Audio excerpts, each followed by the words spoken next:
Hey folks, it's your boy coming at you. Market's not quite closed yet. We got 15 more minutes on the day, but I feel like I gotta record this now to keep myself from doing something stupid. So just gonna get right on into it. First thing I did today, I grabbed an AMD call and grabbed it on the conviction of I was watching for. So I looked at AMD very thoroughly yesterday. I was watching for a retest of this level 8615 and a bounce off of that, and of course we got that. I grabbed this at 641, and I should have known AMD a little bit better. Grab it on this green candle. What do? We chop, chop, chop. I take a very small loss on it, which I was okay with. I didn't even wait for the retest of this. I just saw this chop. I saw one big green candle, a little bit of buying, and then chop, chop, chop. So I was just like, all right, this just obviously isn't going to go my way. So I took a teeny tiny scratch, a $12 loss on that. Then I closed the SPY call that I swung over the weekend. I took a small gain on that because I just had a bad feeling about today. Where do we buy that? Yellow. Order history. So I grabbed that at 244, sold that at 266, $22 gain on that. So we're up 10 on the day. Then next trade, we grab a Nasdaq put because I mean the Nasdaq has been leading the market down today. Of course, now we're bouncing, and you'll see why we bounce because of course I grab puts way after the move, like I tend to. So I held this damn put all day. I bought the put at 715, grabbed it over here. I saw we broke this level. We retest, reject, break, retest. I grab a put right here. We come straight down. I could have grabbed like a $30 gain off of this wick, but it just came straight back up. We break this level. I should have just cut there, but then I'm waiting. We're testing. We break the level, then we come back up, retake the level, then we go over here, we test it, bounce off of it, and I see the bounce. So I'm like, all right, looks like we don't want to break that level.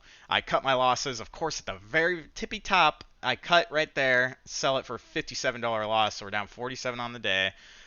Just that was just a fucking gut punch right there. I sell, and then we get an immediate engulfing red candle, come down, break that level, retest, it fails, and then we dump, of course. So that is a classic case of I should have just never even bothered with that trade because so just going into this week, I talked about all the things that are going on, and none of the catalysts this week are occurring today. So of course, look at this volume. Just it's like literally half of what it was on Friday.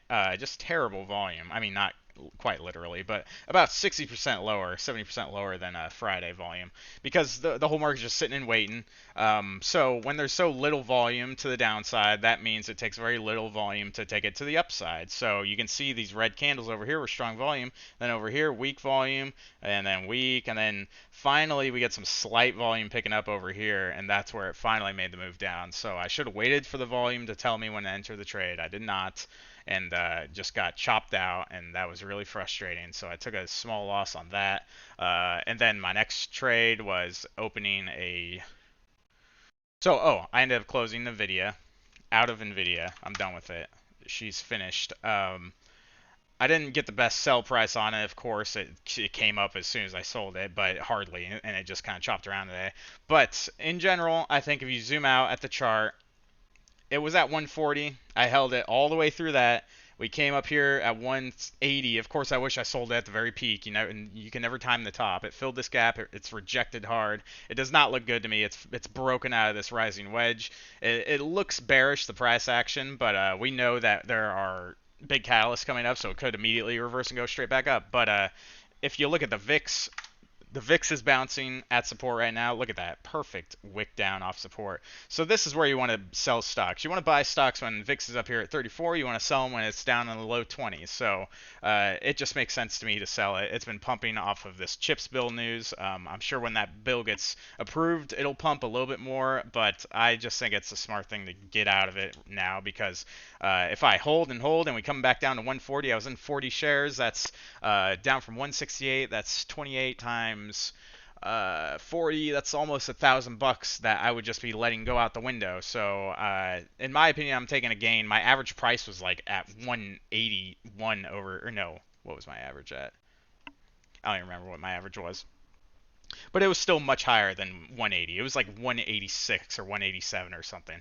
So I still have an opportunity to get in at a better price. I just think it's got bearish price action, so I'm gonna take the gains while I can. Otherwise, holy shit! I literally started the rally in the close. Oh my god, this is so frustrating. It's this. I mean, I thought yesterday, I was like, Monday today is probably just gonna be such a shit show, but I was like so excited. Like, I don't know why, I was itching over the weekend. I was like, I can't wait for the market to get open. I'm so excited. So I tried to like just turn today into a great day, and it just fell flat in my face. Anyways, so I sold my Nvidia. I'm out of Nvidia. I'm not holding that shit through this next FOMC. I don't. I'm pretty bearish. Even if it does rally a little bit more, if it goes up to 200, I still think it's not gonna. I don't think it's bottomed, in my opinion. I haven't seen a. I'll rebuy it once it actually goes into an uptrend. How about that? That's what I'd prefer to do. And right now, you can see it's in a very clear downtrend. Lower highs, lower lows, lower highs, lower lows, lower high. We haven't gotten a higher high. If we break it like 195, that would be a higher high. And if I see a lower low, if we come back down and rest at like 180, hey, you could say you're in an uptrend. I'll buy there and I'll get back in basically at the price I was already at. If that means it goes straight up for the next 5 days and there's some temporary FOMO and pain, then that's stocks for you. I'm not gonna completely let my emotions get the best of me and be like, I wish I held. I should buy back in right now, because it's really stupid. It's at an elevated price from 140, so I'm selling far from the bottom, and yeah, that's that. I hate watching it suck my entire account down. So Amazon, I entered a short on Amazon, 25 shares short, 25 shares short, at 121 basically. Um, so let's look at Amazon and see what I see. So Amazon, we're in a big rising wedge that we broke out of today. Big rising wedge. It broke out yesterday, but it broke out today, and now it's having a nice little recovery, of course, now that it is rallying at the end of the day. So we break out of that. If you zoom out on the big chart, let me close this shit. This does not need to be open. It's distracting.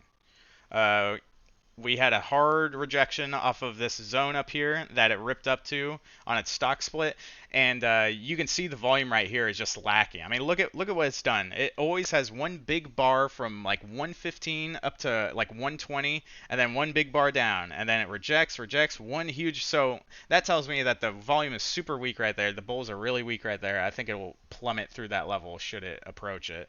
Oh my God, SPY's actually gonna close the day green. This is so fucking crazy. Today, this is just a nightmare of a day. Like this is classic, just destroy all puts no matter what kind of day. All calls and puts kind of day. That's usually what happens before we get big catalysts. So I should have expected it and just gone a little hands off today. But so anyways, we're in Amazon. My stop loss, since I'm in shares, I think I'm gonna stop out if we break this high up here at 125. So that would be a loss of.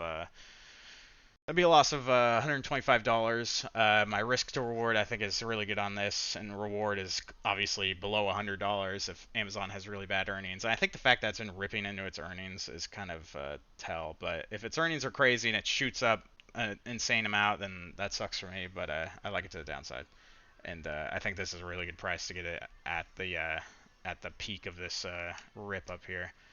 Of course, right now it's been recovering like crazy. Look at this. Oh, of course. Next thing I did was, so I closed that NASDAQ. And then next thing, of course, SPY put, which I'm glad I sold. It was shitty loss, but holy, look at SPY just going straight up. I didn't see this coming. Here we go. I guess if you might have bought right there, that would have been a good entry. I'm not FOMOing at all. I could care less about this. I was not thinking about grabbing calls, so I'm not like upset that I'm missing out on big green dinguses. So why did I buy this put? Because I'm an idiot. I'll show you why. Grab this at 1204. My throat 20 times. Yeah. 1204. Yep, look at that. Literal bottom.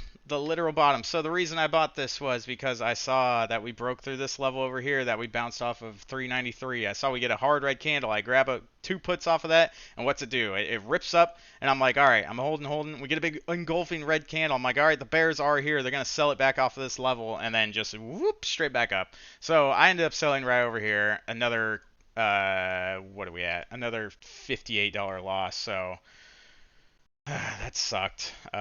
So it's about a $105 red day. I can live with it, but I just shouldn't have traded at all. Another one of those days, you know. It was just there was some good price action, but you just know when the volume is this week that anything can happen at any moment because there's no clear control. No one's clearly in control of the market today. There's no bears in control, no bulls in control. SPY's going to close basically sideways. So that is a classic day of just destroying premiums on options. Um, so that's a wrap for me.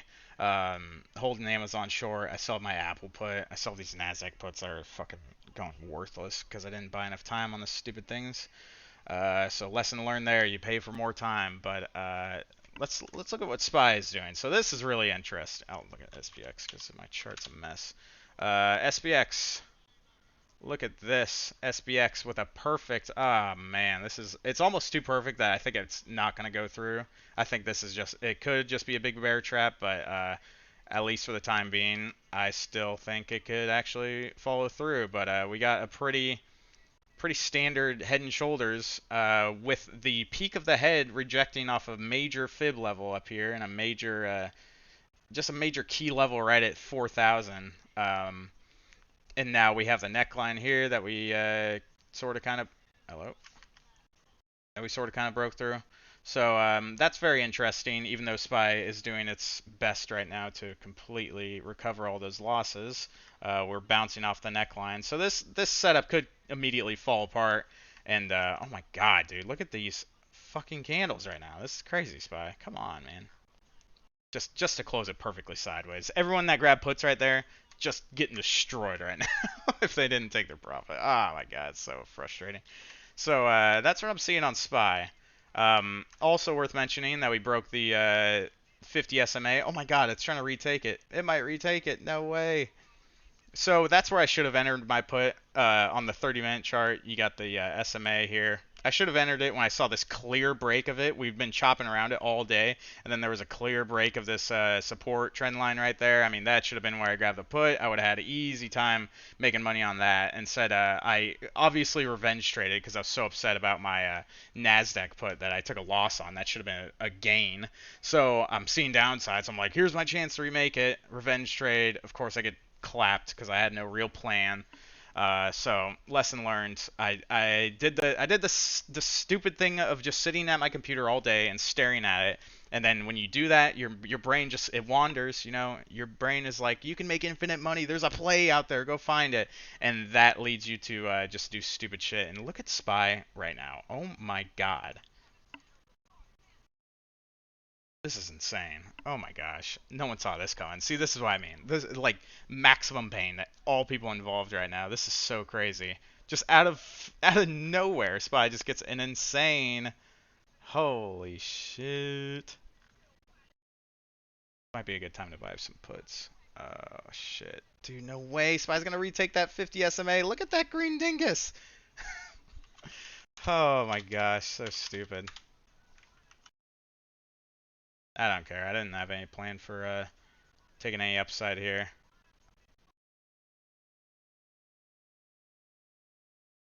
I mean, wow, this is crazy. And the volume. So that's where the volume is. That's where it's been all day. There's been no volume all day. Then out of nowhere, here come the bulls. But yeah, the lowest volume day on SPY we've had in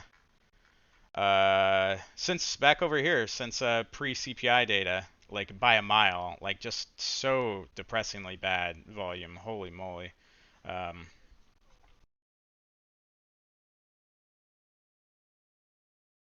Apple is not really ripping. That is worth noting. Amazon is ripping right now, of course. I'm back to break even. It's up 20 bucks on that. Fuck you.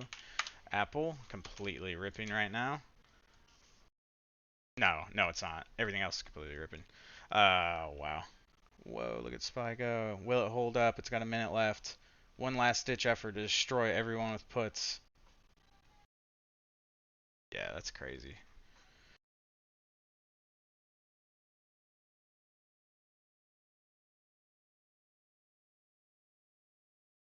I don't think I want to swing anything until tomorrow.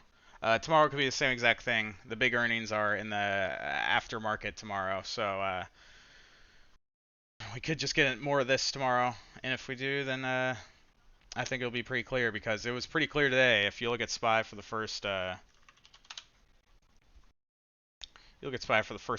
like half of day right here. I mean, just madness, just straight up, straight down, straight up, straight down, straight up, straight down. And that was the break right there. It was forming this nice little ascending wedge. I should have just grabbed it. That was a break of VWAP too, a break of all the lines. Holy shit, everything is rallying right now. This is nuts. Oh my gosh. Big rally in the close. What? Thank God I sold those puts. Holy shit, this could have been a terrible day. Oh my God, yeah, I sold those over there for that could have been a $160 loss right now if I held those puts. Holy crap. Wow, that is something else. What a green dingus at the end of the day. Holy moly. Look at that. Just out of nowhere. Like, who saw that coming? Literally out of nowhere. Alright, 10 seconds. Volume on it, too. Still weak volume if you look at all the other closed candles, though.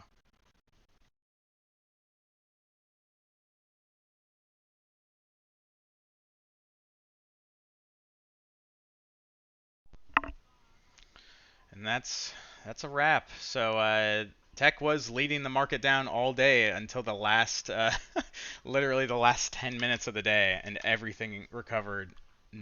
Oh my gosh, everything is just going crazy right now. Wow, we sorta. So weird, dude. This is crazy.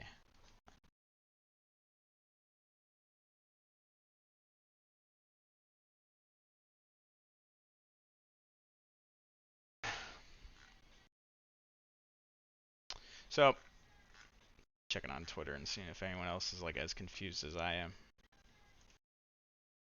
I think this is just on purpose to completely confuse everyone to be like, what does the market want to go down or does it want to go up? I mean, geez. Oh, Biden says U.S. will. He doesn't think U.S. will see a recession. So that's why the market's pumping? Because Biden said that? I can't believe the stock market actually is affected by anything Biden says. Wow, that's nuts. So, yeah, I'm seeing a lot of people with red days. That makes me feel a little better because this was a rough one for all people involved. Holy moly. Wow, that was a rally at the end of the day. What the hell? Still just really low volume though. Like I don't get it. It's like the bulls just the bears just disappear. They just go poof in thin air and they're gone. So I'm gonna take a look at everything, get myself prepared for a potential earnings play. I'm already in Amazon, so I'm gonna be playing that. I do like Meta for an earnings play though. I'm gonna be taking a look at that, but today was just another day. I got to reflect. I made every mistake in the book. Every mistake in the book. I went too much size. I over traded. I revenge traded. I got emotional. Just every. I checked all the boxes for what you're not supposed to do, and I stayed at my computer way too long. I should have just up and left at like 10 a.m. Like it was so obvious today was just gonna be a nightmarish day. So every mistake I could have possibly made, and just gotta learn off of them. I haven't had a really bad day of just stupid, very intense stupidity like I have today in a very long time. So uh, can't be too rough on myself. It's not the biggest red day ever, but it just does suck. Anyways, I'll catch y'all later. Peace.